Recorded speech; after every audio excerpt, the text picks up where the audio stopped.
And the number of U.S. federal worker layoffs as a result of the government shutdown was revised downward on Tuesday, suggesting the Trump administration's initial statement about sweeping job cuts was too ambitious. The Trump administration has dismissed more than 4,100 employees since 1st of October, the day the U.S. government shutdown began. The Justice Department last week in a separate court filing estimated the figure was at least 4,200.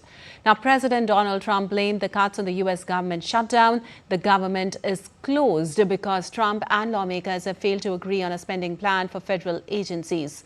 Also, Trump is trying to pressure Democrats into accepting his spending plan by firing federal workers and cutting programs he says Democrats favor. And DD India's Akshay Dongre joins us live for more on this. Well, Akshay, what in your assessment of is the current situation in the United States as the government shutdown extends into its third week now?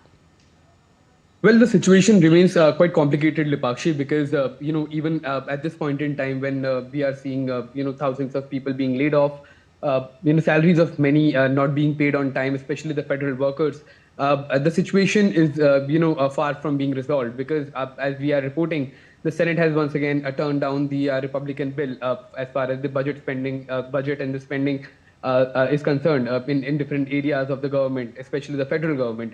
So, instead of coming down to the dialogue table, discussing things and trying to clear this impasse, what we are seeing is that both of the sides are doubling down as far as their pressure tactics are concerned. The Democrats have clearly demarcated a line which they're not willing to cross as far as the healthcare is concerned, other kind of federal spending cuts involved as far as the social security schemes are concerned, whereas the Republicans are calling for sweeping changes and pressuring the Democrat government into accepting their demands, or else they are threatening the Democrat-ruled states with more spending cuts as well as more firings that the Republicans, especially with the Donald Trump administration, are thinking that that may force the Democrats to change their stance.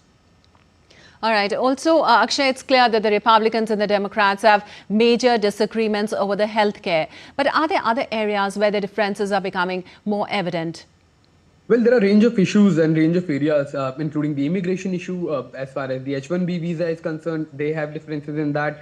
Education, spending on social security schemes. So all of these areas are quite important, where the two sides do not have similar views, and that is perhaps what is causing a lot of friction as well. So we'll see in that how these major roadblocks that are there as far as the understanding is concerned, how they are to be resolved. But it seems that as of now, neither side is willing to make any kind of concessions as far as their demands are concerned in terms of how to spend the budget for this present fiscal year that has already started from 1st of October, and now we are already halfway across the month, and still no resolution seems to be in sight. All right, so the stalemate persists, and what consequences it will have, we still to see. Thank you so much, Akshay, for all those details.